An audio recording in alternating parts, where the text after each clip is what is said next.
वासुदेवाय। ओम नमो भगवते वासुदेवाय। ओम नमो भगवते वासुदेवाय। नारायणं नमस्कृत्य नरं चैव नरोत्तमं देवीं सरस्वतीं व्यासं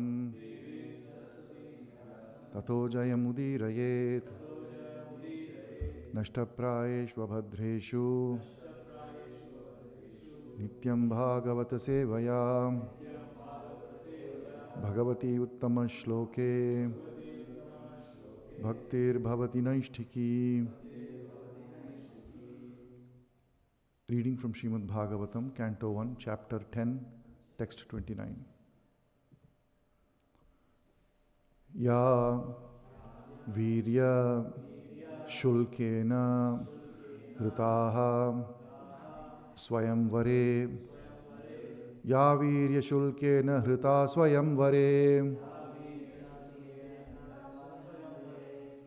Pramatya chaidya pramukhan hi sushminaha pradyumna sambhamba sutadayo apara. Pramatya chaidya pramukhan hi sushminaha pradyumna sambhamba sutadayo para. Yas chahrita bhauma vadhe sahasrashaha. Yas chahrita bhauma vadhe sahasrashaha. Yas chahrita bhauma vadhe sahasrashaha. Ya virya shulkena hrita swayamvare. Pramatya chaidya pramukhan hi sushminaha. Pradyumna sambhamba sutadayo para. Yascha hrita bhauma vade sahasrashaha. Ya virya shulkena hrita swayamvare. Pramatya chaitya pramukhan hi sushminaha. Pradyumna sambhamba sutadayo para. Yascha hrita bhauma vade sahasrashaha. Ya virya shulkena hrita swayamvare. Pramatya chaidya pramukhan hi sushminaha. Pradyumna sambhamba sutadayo para. Yascha hrita bhauma vadhe sahasrashaha.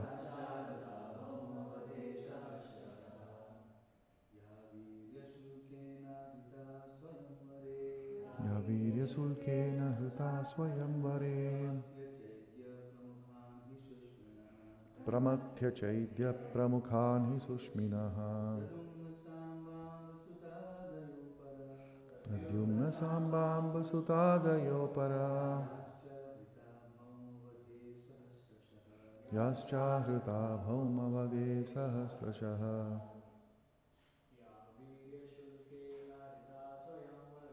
Ya virya shulkena hrita swayamvare.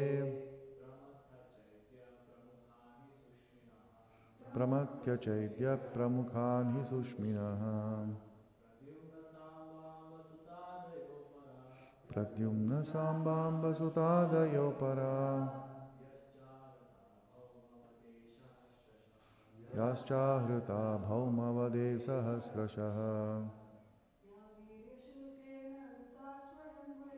Ya virya shulkena hrita swayamvare.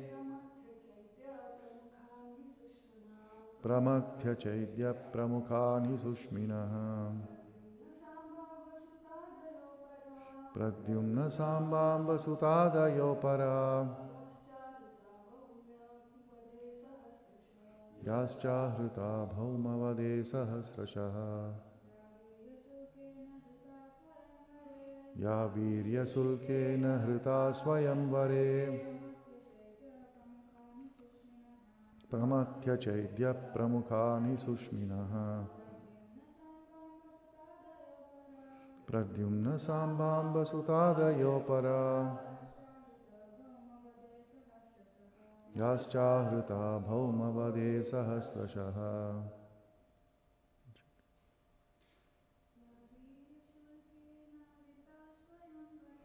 Ya Virya Shulkena Hruta Swayamvare Pramatya Chaidya Pramukhani Sushminaha Pradyumna Sambamba Sutadayo Para Yascha Hruta Bhaumavade Sahasrashaha. Synonyms. Ya, the lady. Virya, prowess. Shulkena, the payment of the price. By payment of the price. Hritaha, taken away by force. Swayamvare, in the open selection of the bridegroom. Pramatya, harassing. Chaidya, King Sushupala. Pramukhan, headed by. He, positively. Sushminaha, all very powerful. Pradyumna, Pradyumna, Krishna's son. Samba, Samba. Amba, Amba. Suta Adayaha, children. Aparaha, other ladies. Yaha, those. Cha, also. Ahritaha, similarly brought. Bhaumavade, after killing kings. Sahasrasaha, by the thousands. Translation and purport by His Divine Grace A.C. Bhakti Vedanta Swami Srila Prabhupada. Translation. The children of these ladies are Pradyumna, Samba, Amba, etc. Ladies like Rukmini, Satyabhama and Jambavati were forcibly taken away by him from their Swayambara ceremonies after he defeated many powerful kings headed by Sishupala. And other ladies were also forcibly taken away by him after he killed Bhaumasura and thousands of his assistants. All these ladies are glorious. Translation with repetition. The children of these ladies are Pradyumna, Samba, Amba, etc. Ladies like Rukmini, Satyabhama and Jambavati were forcibly taken away by him from their Swayamvara ceremonies after he defeated many powerful kings headed by Sishupala. And other ladies were also forcibly taken away by him after he killed Bhaumasura and thousands of his assistants. All of these ladies are glorious. Purport. Exceptionally qualified daughters of powerful kings were allowed to make a choice of their own bridegrooms in open competition, and such ceremonies were called Swayamvara, or selection of the bridegroom. Because the Swayamvara was an open competition between the rival and valiant princes, such princes were invited by the father of the princess, and usually there were regular fights between the invited princely order in a sporting spirit. But it so happened that sometimes the belligerent princes were killed in such marriage fighting, and the victorious prince was offered the trophy princess for whom so many princes died. Rukmini, the principal queen of Lord Krishna, was the daughter of the king of Vidarbha, who wished that his qualified and beautiful daughter be given away to Lord Krishna. But her eldest brother wanted her to be given away to King Sishupala, who happened to be a cousin of Krishna. So there was open competition, and as usual, Lord Krishna emerged successful after harassing Sishupala and other princes by his unrivaled prowess. Rukmini had 10 sons, like Pradyumna. There were other queens also taken away by the Lord in a similar way. Full description of this beautiful booty of Lord Krishna will be given in the 10th canto. There were 16,100 beautiful girls who were daughters of many kings and were forcibly stolen by Bhaumasura, who kept them captive for his carnal desire. These girls prayed piteously to Lord Krishna for their deliverance, and the merciful Lord, called by their fervent prayer, released them all by fighting and killing Bhaumasura. All these captive princesses were then accepted by the Lord as his wives, although in the estimation of society, they were all fallen girls. The all-powerful Lord Krishna accepted the humble prayers of these girls and married them with the adoration of queens. So altogether, Lord Krishna had 16,108 queens at Dwaraka, and each of them he begot 10 children. All these children grew up, and each had as many children as the father. The aggregate of the family numbered in the millions. Thus ends the wonderful transcendental Bhakti Vedanta purport. Om Ajnanatimirandhasya Jnananjana Shalakaya Chakshur Unmilitam Yena Tasmai Sri Gurave Namaha. Namo Om Vishnupadaya Krishna Pristhaya Bhutale Srimate Bhakti Vedanta Swamin Niti Namini. Namaste Saraswate Deve Gauravani Pracharine Nirvishesha Shunyavadi Paschatya Deshatarini. Jai Shri Krishna Chaitanya Prabhu Nityananda Shri Advaita Gadadhara Shivasadi Gaura Bhakta Vrinda. Hare Krishna Krishna Krishna Hare Hare Hare Ram Ram Ram Hare Hare. Hare Krishna. Today's class is titled The All-Powerful Lord Krishna. All-Powerful Lord Krishna. And this phrase is occurring in the purport. We just saw this. The all-powerful Lord Krishna accepted the humble prayers of these girls and married them with the adoration of the queens. But before we go further, we'll just take one more look at the verse. The children of these ladies are Pradyumna, Samba, Amba, etc. Ladies like Rukmini, Satyabhama and Jambavati were forcibly taken away by him from their Svayamvara ceremonies after he defeated many powerful kings headed by Shishupala. And the other ladies were also forcibly taken by him. So this is the glorification of the queens of Lord Krishna by the Purastris who are sitting or standing on the terrace looking at Krishna and speaking to themselves, to each other. And we have been hearing a series of verses over the last several weeks, which are the conversation between the Purastris, and they represent a very high state of awareness, knowledge, enlightenment about the true position of the Lord and his associates, including today, as we are seeing, the great fortune of the queens of Lord Krishna. They have been glorified in two main ways. First is they are glorified by their heroic children, Pradyumna, Samba, Amba. These are great heroes, and just the fact that they gave birth to these heroic children itself is a major glory for a mother.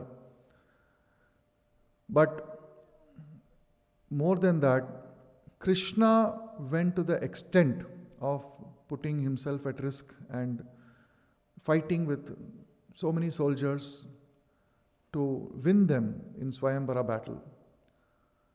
And we can see that a little bit. And particularly Bhaumasura was killed, and Krishna accepted 16,100 wives after killing Bhaumasura. And we will see how powerful Bhaumasura was. So how glorious and how fortunate these queens are that Krishna would go to that extent to fight for them and marry them. So this is the meditation or contemplation, reflection by the Purastris, which is rooted, although they are glorifying the queens, they are glorifying them from the point of view that they have attracted Krishna. It is not that Krishna will go and do that for anybody. Unless somebody is qualified the way the queens were, Krishna would not have done that for them. And so their glorification of these ladies is for their quality that made them attractive to Krishna. And we will see what those qualities were also. One clarification here, it is said here, Rukmini, Satyabhama and Jambavati were forcibly taken away from their Swayamvara ceremonies. That's a little bit of generalization. Rukmini was taken away by force in a Swayamvara. Satyabhama was given in charity by her father in a proper religious ceremony, and along with the a precious jewel. And similarly, Jambavati was given in marriage to Krishna by her father Jambavan. Although in case of Jambavan, that happened after a 28-day fight between Krishna and Jambavan. And at the end of that, Jambavan realized who Krishna was and gave him his daughter in marriage. And then when he came back with Jambavati to Dwaraka, at that time Satyabhama's father realized a mistake that he had done in misjudging Krishna. And so he repented and gave his daughter Satyabhama in marriage to Krishna. But today, let us see, so those two episodes of Satyabhama and Jambavati are linked through the pastime of Shamantaka jewel. And the pastime of Shamantaka jewel itself comprises of multiple chapters in Krishna book and would be a topic by itself. But today, let us see a little bit of Rukmini's Swayamvara ceremony and then focus more on killing of Bhaumasura. So let us start with Rukmini. So as you all know, Rukmini had heard of Krishna's glories, and just by hearing about his glories, his pastimes, his beautiful features, she had become attracted to him, and she only wanted to marry Krishna. But her father, Bhishmaka, he also wanted to give Rukmini's hand to Lord Krishna. But unfortunately, Rukmini's eldest brother, Rukmi, had other plans. Rukmi felt that Sishupala is the right groom for his sister, Rukmini. He was very attached to his sister, Rukmini, and he thought, no, Krishna is not a suitable groom for my sister. Sishupala is a suitable groom. And there was a grand ceremony arranged, wedding ceremony was arranged, and Shishupala came to the city, Kundanipura, this is the name of the city in Vidarbha, and that is the present day Kaundanyapura. Kaundanyapura, that's the present day name of that city. But in the Vedic times, the Puranic times, at the time this happened, it is called Kundanipura or Kundani, simply Kundani. And on the outskirts of the city, there was a big encampment where Shishupala and many of his party men were present there, including Jarasandha was also present. And the father of Shishupala, he was also present. But father of Shishupala anticipated that Krishna might come and create some disturbance. So he came with a very large army. When Rukmini wanted Krishna to rescue her from this marriage, she sent a note, a love letter, through a messenger to Krishna, and Krishna received that message. And this information that Rukmini has asked Krishna for help somehow leaked out. And there were rumors, it was not confirmed, but there was rumors. There were spies all around. So when Rukmini sent that letter, somehow some people came to know. And this news reached Shishupala's father also, and he came there with a big army to defend and to make sure that there is no problem with his son getting married to Rukmini. Rukmini was considered extremely beautiful, and all the princes of the region were competing to get married to her. They were hoping that she will choose them in the Swayamvara ceremony. But Rukmi had already decided that Shishupala is the right person. But still there was a Swayamvara ceremony to be had. And as was the practice in those days, Rukmini was to visit a temple nearby, a Durga temple, and pray to her that somehow or the other Krishna should come and rescue her. Because this was now very close to the ceremony. Ceremony is about to begin. Hardly any time left. And Krishna is not present anywhere. There is no news of Krishna. He has not yet come to rescue her. So Rukmini is thinking that perhaps I have neglected to worship these devatas, and she is enumerating each devata. Oh, I have neglected to worship this devata. Maybe that's why Krishna is not coming. Maybe I have neglected to worship that devata. And so she wants Krishna, but then she is looking for all possible ways in which she can get Krishna. And then she goes to this temple along with her entourage, which includes the wives of some brahmanas there, as well as her mother accompanies her in the chariot in which she is traveling to the temple. As she is entering the arena and she is going to the temple, there are many persons present there. And in that assembly, she immediately spots Krishna. He is standing there. Now, how did Krishna come there? Actually, Krishna departs for this town, this city of Kundina, only the previous night from the city of Dwarka. And this Kundina, which is present day Kaundanyapura, is close to Nagpur in the region of Vidarbha, which is part of the state of Maharashtra. And let me show you in the map where it is. There is a temple there, Vithala Rukmini temple in Kaundanyapura. And there is even a ISKCON temple there, Kaundanyapur temple. This is the birthplace of Rukmini. And this place, if you see from Dwarka, you can see Dwarka in the westernmost tip of India. And this is in the central or slightly east of central region of India. And there's more than 1,000 kilometer, it's in fact 1,000 miles distance between the two. 1,200 kilometers, almost 950 miles.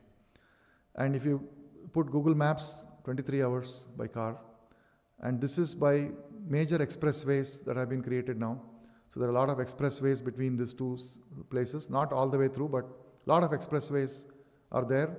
And this is assuming the current car speed. In India, the limit's 80 kilometers per hour, whatever.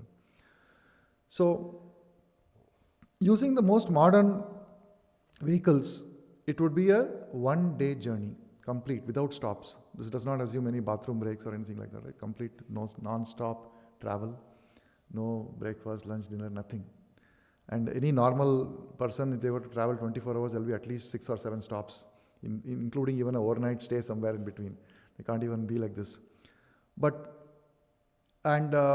Just to add a little bit more color to this, recently Palini and I had traveled to Gujarat and we visited Dwarka. And we went from Dwarka by car to Ahmedabad. You can see Ahmedabad right there. I'm pointing it out, Ahmedabad. I can show actually this. So Dwarka to Ahmedabad by car. It took overnight journey, 8 hours. So just to Ahmedabad. See, in this map, you cannot even see Kaundinyapura. It is outside the map. It is so far away. But Krishna, mounted on a chariot, pulled by 4 horses. Their names are also given in Krishna book. What are the names of those horses? And their colors are also given. Very specific. These are divine horses, not ordinary horses. So he mounted on the chariot and he reached Kaundinyapura in 8 hours, just overnight. Just overnight. And this is Krishna's prowess. Is not ordinary. His horses are also not ordinary. So he reaches there in the morning, and as Rukmini sees Krishna, she has never seen Krishna before. Rukmini has never seen Krishna before. She only heard of Krishna. You see how powerful hearing is. Just by hearing. Now today, how many of you, if you close your eyes, you can see the face of Radha Damodar clearly in your closed eyes. Very difficult. Very difficult. Actually, when we visited HKM Ahmedabad, we took darshan of the deities, Radha Madhav. And then we had the opportunity to observe all the deities closely. We had time. And after we had taken darshan, the temple president came to us and said, "Do you notice anything about the deities? What do you notice?" We were like, "Oh, this question has come. We don't know what we have seen." He said, "No, we don't know what it is." "No, are you sure? Can you not notice it?" "I'm sorry, I'm not able to see." He said that the Utsava deities that we have here in Radha Damodar Mandir and the Utsava deities in Radha Madhav temple are made from the same mold. They are identical deities. They are twin brothers. And I felt so bad that we could not recognize our own deities that we have been seeing every day for 2 years and we cannot recognize. So this is the weakness of seeing. But Rukmini, she had only heard of Krishna. But her meditation on Krishna was so strong that when she saw Krishna, immediately she recognized him. And Krishna immediately came forward, took Rukmini by hand and mounted her on his chariot, and very slowly and gradually, very careful, not like the way he came at wind speed. While going away, he went very slowly, completely assured that nothing can happen to him. So very relaxedly he is going in his horse and everybody is just watching. And in that there are many princes are there. And these princes are just staring. They immediately go and tell Shishupala and Jarasandha this has happened. And Jarasandha says, "What are you doing? Go and attack him." So immediately all the soldiers go and they attack Krishna. But of course there is no impact on Krishna at all. Easily he cuts through all those soldiers. And Jarasandha himself comes to the battle. He has been defeated already many times by Krishna. But still he comes and he battles, but all his soldiers are killed and defeated. Lot of casualties happen. And when he sees that, actually he is fighting for Rukmini for Shishupala. And Shishupala is not in the battle anywhere. So Shishupala is so afraid of Krishna that he knows his limitation, that he is of course very envious of Krishna. Right? Shishupala, as we know, later on he was killed by Krishna. But Shishupala is cousin of Krishna, right? But he's very, very envious cousin. Arjuna is also cousin of Krishna, but very favorable. Shishupala is also cousin of Krishna, but envious. So that is why it is said devotional service must be favorable, not unfavorable. Otherwise it becomes unfavorable Krishna consciousness, like Kamsa or Shishupala. They were unfavorable Krishna conscious. So Shishupala is not there, and now here Jarasandha is losing all his soldiers for a battle that is not even his. So he gives up and then he goes away. He said, okay, enough, take whatever you want to take. And then Rukmini goes with Krishna all the way to Dwaraka. But as he is traveling and this news reaches, Rukmini's brother, eldest brother Rukmi, he feels, what is this? I have arranged for this marriage to happen with Shishupala. Shishupala is despondent, he is so sorry, and there is nobody to do anything. I will go and fight with Krishna and get back Rukmini.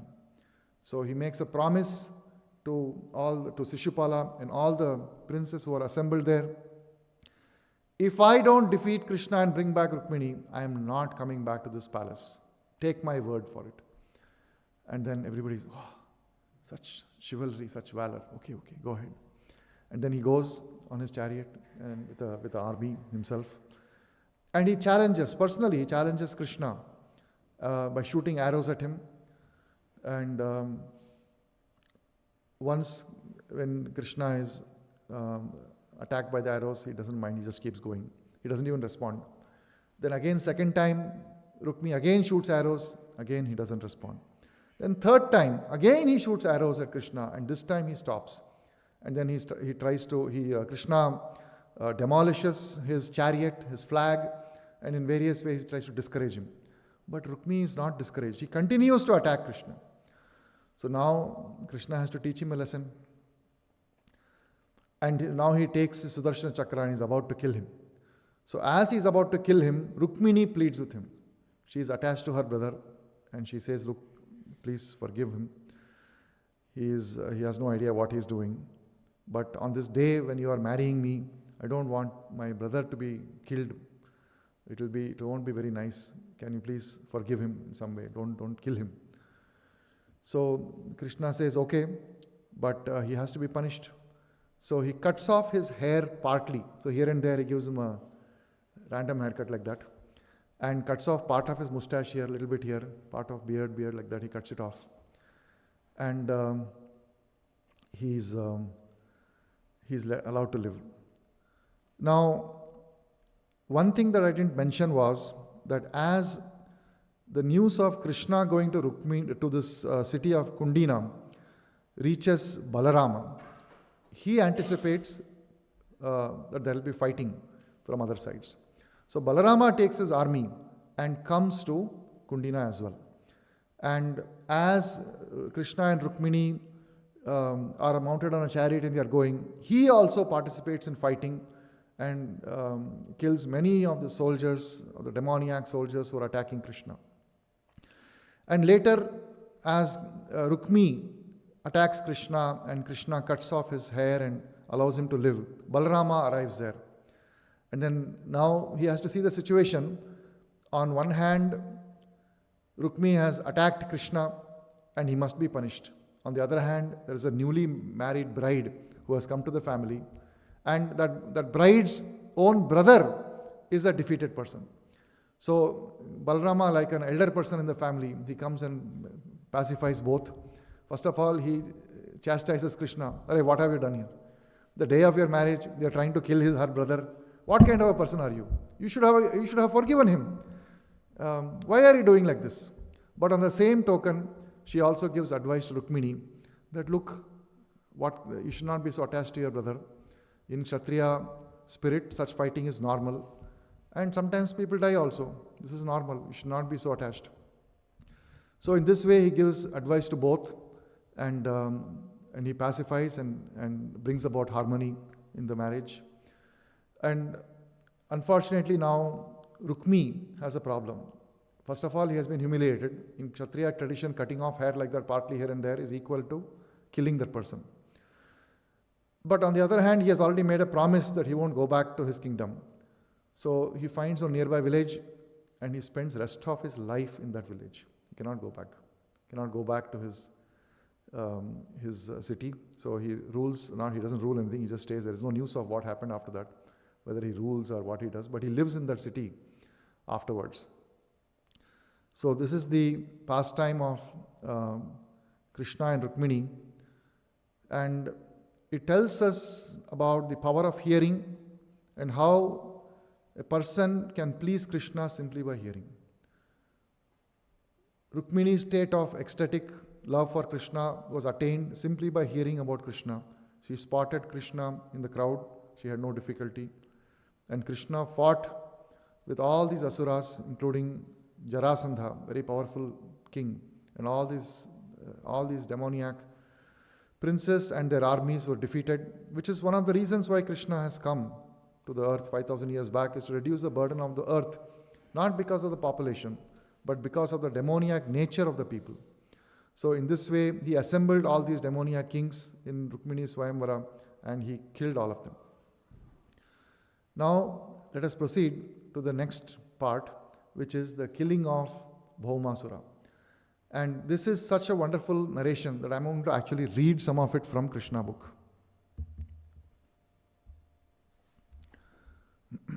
And this has special significance because Bhaumasura, who is who's also known as Narakasura, his killing happened during this Diwali time. So Naraka Chaturdashi is celebrated and it happens during this Diwali time. One of the multiple days, there are multiple days of festivities that happen during Diwali. One of them is Naraka Chaturdashi. So I'm going to read now this chapter, please pay attention. The story of Bhaumasura, how he kidnapped and made captive 16,000 princesses by collecting them from the palaces of various kings, and how he was killed by Krishna, the Supreme Lord of wonderful character, is all described by Shukadeva Goswami to King Parikshit in Srimad Bhagavatam.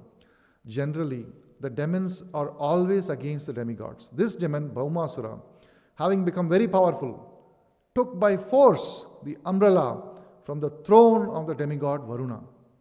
See, your umbrella has so much significance. We carry umbrella during Pallaki, right?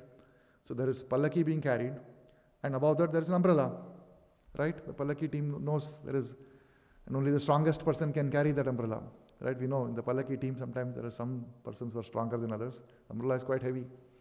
So the umbrella is not ordinary. Previously in one class we had seen the importance of Chamara. When Krishna sat on the chariot, when he is leaving Hastinapura, how Uddhava and Satyaki, they themselves came and did Chamara for Krishna. And now we are seeing umbrella. So this umbrella is not ordinary, that somebody like this Asura has come and stolen Varuna's umbrella. He also took the earrings of Aditi, the mother of demigods. He conquered the portion of heavenly Mount Meru known as Mani Parvata and occupied it. This portion of Mount Meru called Mani Parvata is considered to be the playground of demigods. So Devatas go there for some sporting activities. They go there, maybe play Kho-Kho, Kabaddi, something, don't know what they play, but they go there to play. The king of the heavenly planets, Indra, therefore came to Dwaraka to complain about Bhaumasura to Lord Krishna. So Indra comes to Dwaraka and he says, please help me, this has happened. Hearing this complaint by Indra, the king of heaven, Lord Krishna, accompanied by his hearing of this complaint by Indra, the king of heaven, Lord Krishna, accompanied by his wife Satyabhama, immediately started for the abode of Bhaumasura. So Krishna takes Satyabhama with her. The two of them rode on the back of Garuda, who flew them to Pragjyotishapura, Bhaumasura's capital city. So this Pragjyotishapura. Pragjyotishapura is near the present day Guwahati in Assam. If you want to see the map, I have a map for you. This is Pragjyotishapura in Assam, and it's situated close to Brahmaputra river. And It is 2,900 kilometers from Dwarka. So Krishna embarks on another journey. This time, he doesn't go by chariot. He takes Garuda and takes the aerial route with Satyabhama, also seated on Garuda. And then they fly and they reach Pragjyotishapura, which is near Assam.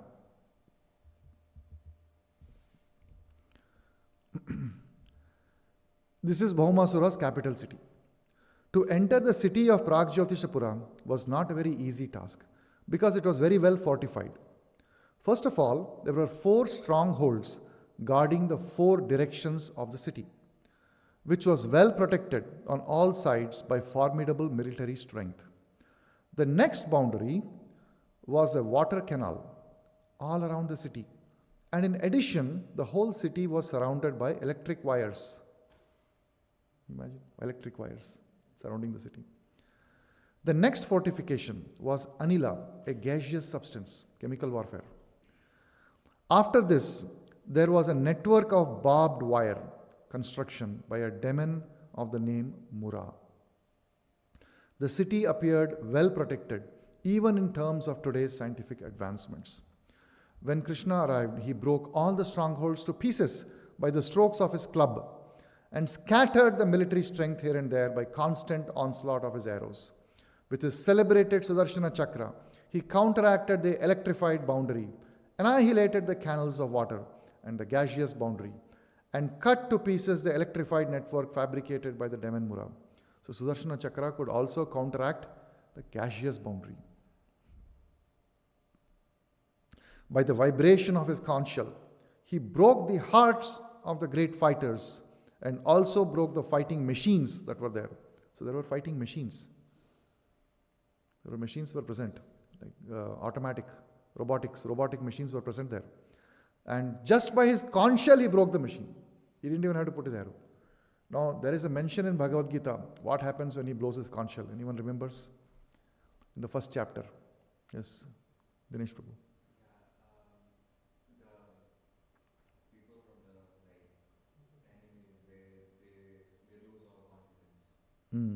Exactly what are the words?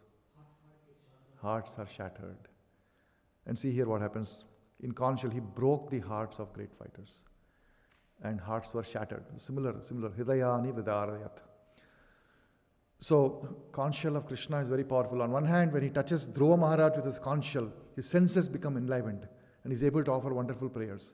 The same conch shell, when he blows, the enemy's hearts are shattered. And here, the fighting machines get broken. The vibration of Krishna's conch shell sounded like a thunderbolt at the time of dissolution of the whole cosmic manifestation. The demon Mura heard the vibration of the conch shell, awakened from his sleep, and came out to see what had happened. He had 5 heads. The demon Mura had 5 heads. And had been living within the water.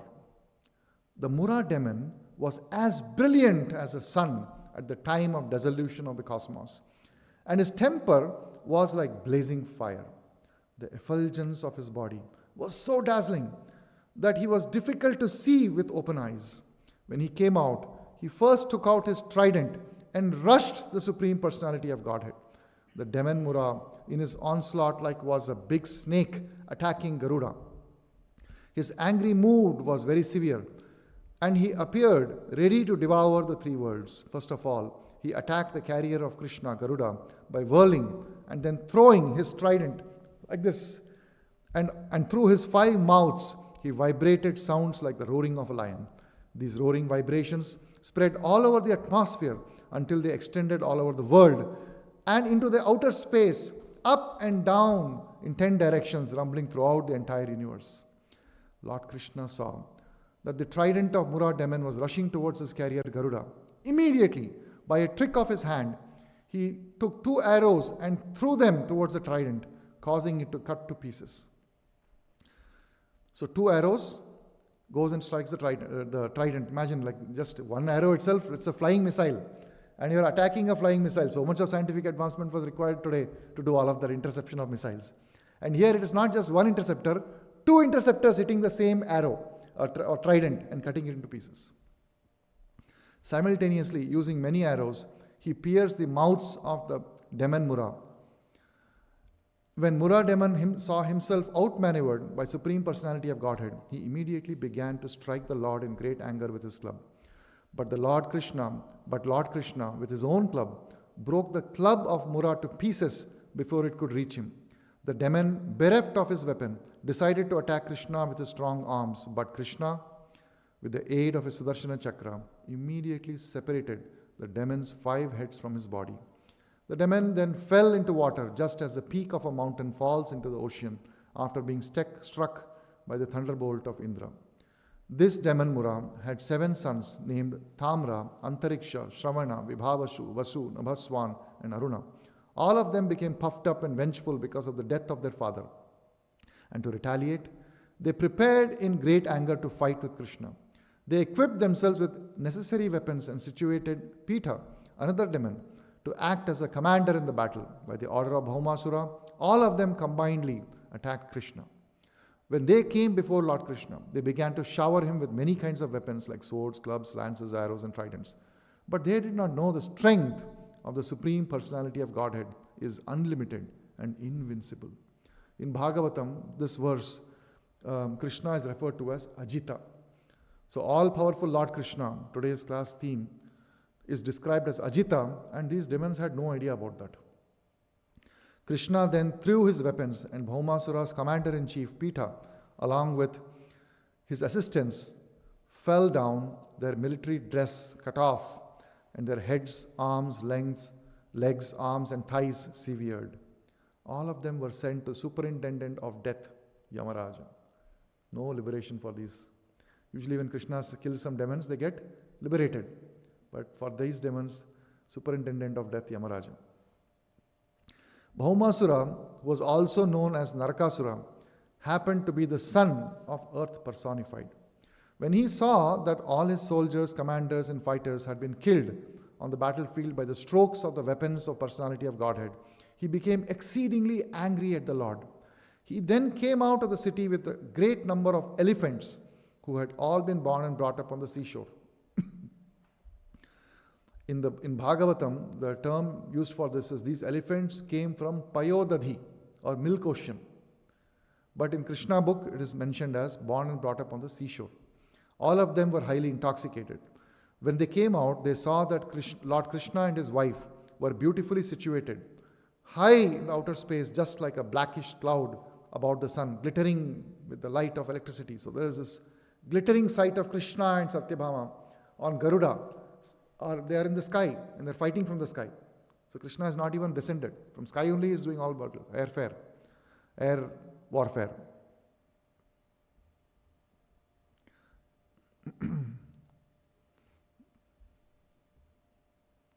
Glittering with the light of electricity. The demon Bhaumasura immediately released a weapon called Shatagni, by which he could kill hundreds of warriors with one stroke. And all his assistants simultaneously threw their respective weapons at Supreme Personality of Godhead. Lord Sri Krishna counteracted all these weapons by releasing his feathered arrows.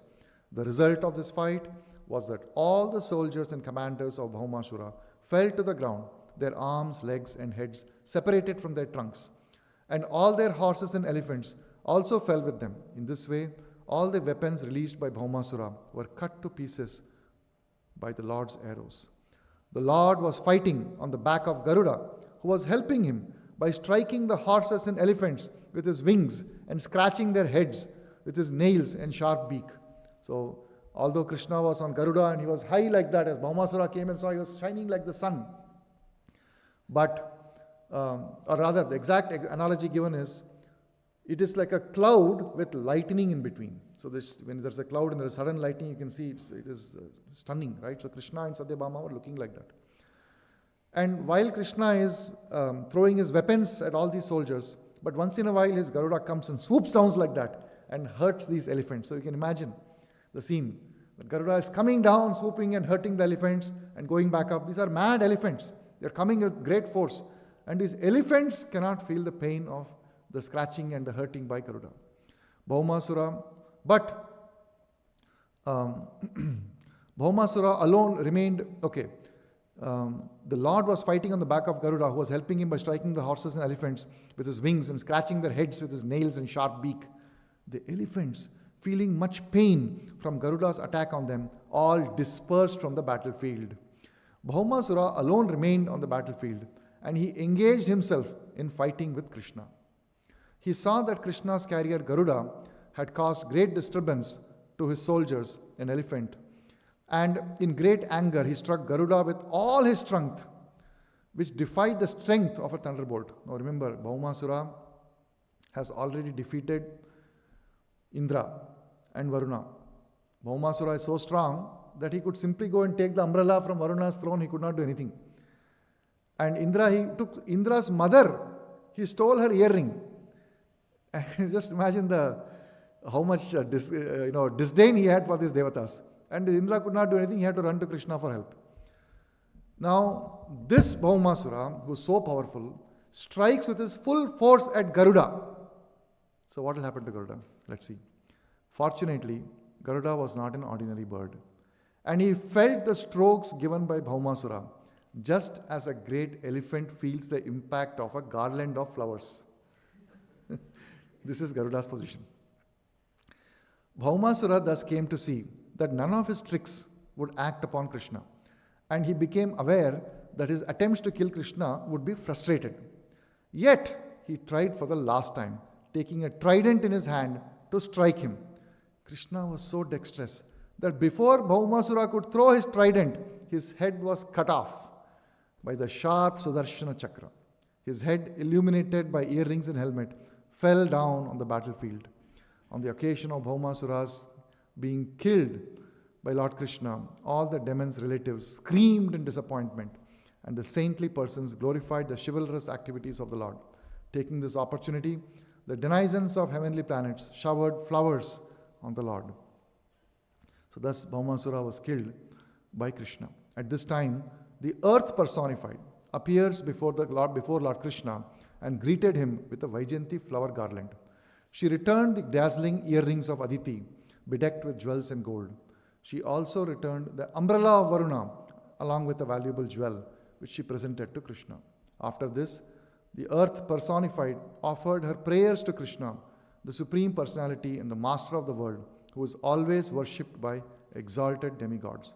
She fell down in obeisances and in great ecstasy, devotional ecstasy, began to speak. We will see 2 verses spoken by Bhuma Devi, and then one principle that we learned from this whole story, and we'll stop with that. I'm going to chant this verse, then the next verse you can chant with me. Bhumiruvacha namaste deva devesha sankhachakra gadadhara bhakte chopatarupaya paramatman namostute. Goddess Bhumi said, obeisances unto you, O Lord of Chief of Demigods, O holder of the conch shell, disc and club, Shankha-chakra Gadadhara, O supreme soul within the heart, Paramatman Namostute. You assume your various forms to fulfill your devotees' desires. Bhakte Chopata Rupaya. Obeisances unto you. Namaste Deva Devesha. And then Bhuma Devi speaks the next verse, which will surprise you all. You would not expect that Bhuma Devi would have spoken this verse. Please repeat after me. Namah Pankaja Nabhaya. Namah Pankaja Maline. Namah Pankaja Netraya. Namaste Pankajangraye. Does it sound familiar? Yes? Kunti Maharani's prayers. So this we have already read in Bhagavatam. It has already come. Now it's being repeated here. So first we just see the translation. My respectful obeisances are unto you, O Lord, whose abdomen, Pankajanabhaya, is marked with a depression like lotus flower, who are always decorated with garlands of lotus flowers, Pankajamalini, whose glance is as cool as a lotus, Pankajanetraya, and whose feet are engraved with lotuses, Namaste Pankajangraye. This verse was spoken by Bhumi Devi, but it is said in the Bhagavatam, a compilation of by some devotees who have done this research, that although this comes after Kunti Maharani's prayers, but in sequence of events, this event happened before Kunti Maharani's prayer happened. So this is identical verse spoken by both Bhuma Devi and Kunti Maharani. Now let us see. But in Krishna book the translation is slightly different. The same verse is also quoted in Krishna book, but the translation Prabhupada is writing, right? Because remember, some of these 10th canto verses, Prabhupada did not finish Bhagavatam translation. It was translated by his disciples, taking from several excerpts of his lectures from many places, but in some places they translated on their own as well. Now, that particular verse, of course, is already there in Kunti Maharani's prayers, which Prabhupada has translated. But in this place in Krishna book, the translation has been given like this by Prabhupada. My dear Lord, the lotus flower grows out of your navel, and you are always decorated with a garland of lotus flowers. Your eyes are always spread like the petals of lotus flower, and therefore they are all pleasing to the eyes of the others. Your soft and delicate lotus feet are always worshipped by your unalloyed devotees, whose lotus feet pacify their lotus-like hearts. I therefore repeatedly offer my respectful obeisances unto you. Now, the lotus feet of the Lord and the lotus heart of the devotees. This is mentioned by Krishna in this narration, and I don't have the time to read that exact, all the description afterwards, but I'll just read that one line and then see what we have to learn from that.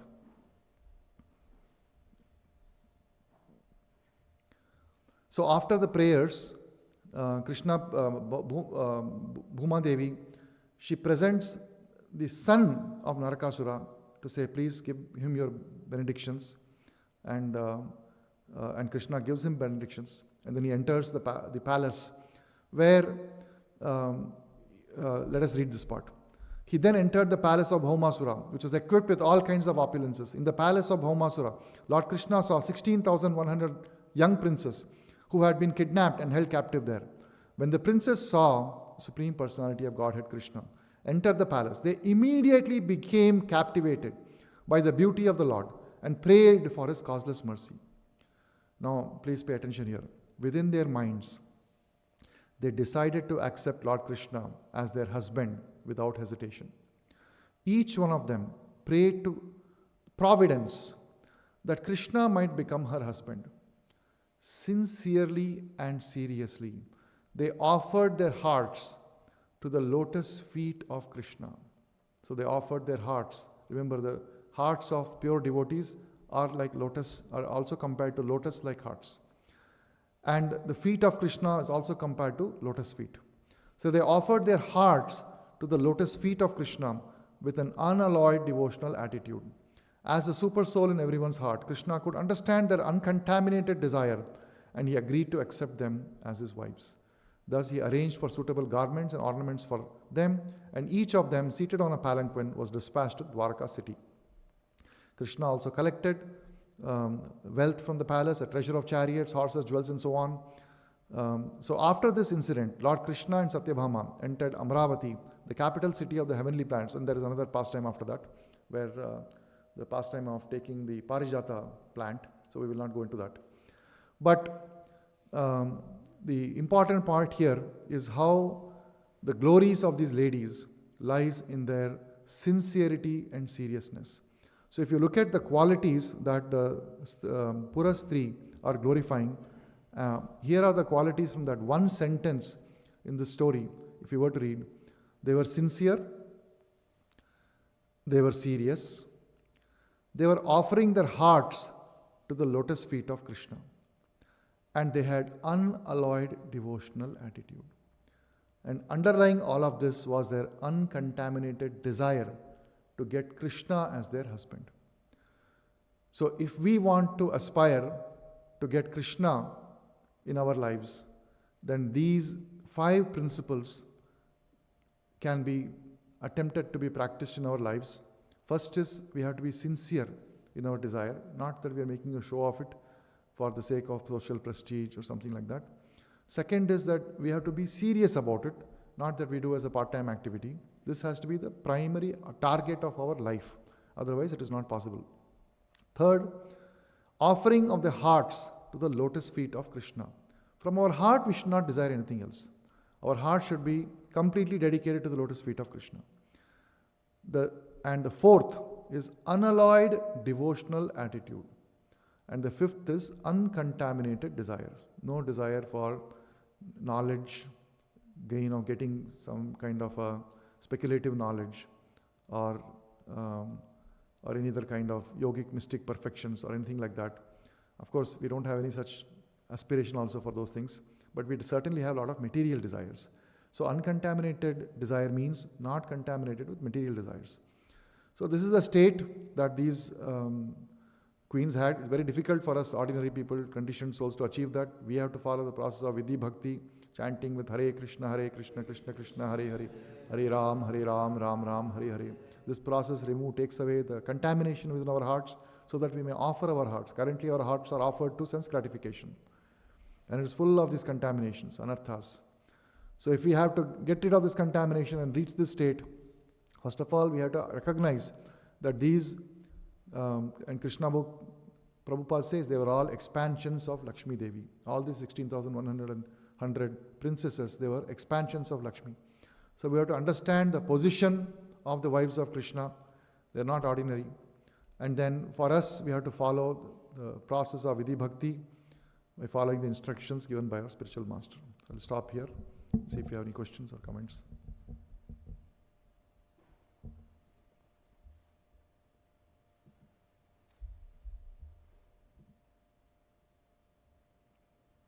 Stop here. Granthara Srimad Bhagavatam. Yes. Oh, sorry. It was these deities, right? All the way on the left? Yes. The Utsava deities of Radha Damodar. The one in the center. The center, yeah. Yeah.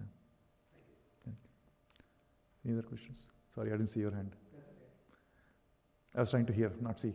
Just kidding. Granthara Srimad Bhagavatam ki, Jagat Guru Srila Prabhupada ki, Nitai Gaur Prema.